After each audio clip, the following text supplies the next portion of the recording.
Welcome to our channel. Today we how to add a beneficiary to Wells Fargo account, estate planning guide step by step clearly.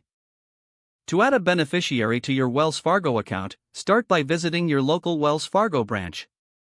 Alternatively, you can access your account online through the Wells Fargo website. If you choose the online method, log into your account using your credentials. Once logged in, navigate to the Accounts section. Select the account you wish to add a beneficiary to. Look for the Manage Beneficiaries option in the menu. Click on that option to begin the process. If you're in person at a branch, request assistance from a bank representative. They will provide you with the appropriate forms to fill out. Whether online or in person, you will need to provide the beneficiary's full name. Collect their date of birth for identification purposes.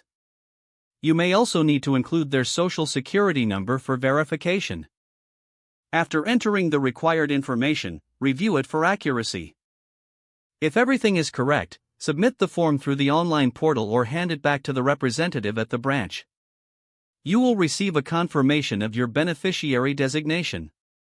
Keep a copy of this confirmation for your records.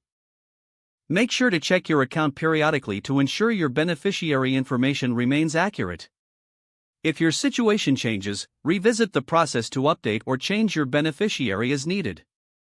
This ensures your estate planning is current and valid. If the page does not load, refresh the browser or try again in a private or incognito window.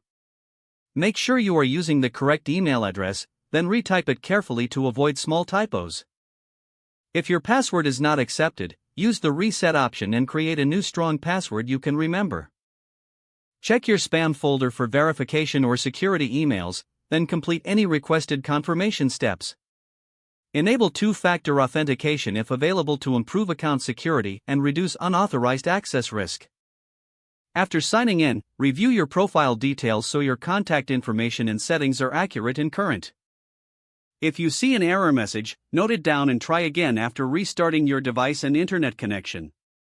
Log out when you finish, especially on shared devices, to keep your account and payment information secure.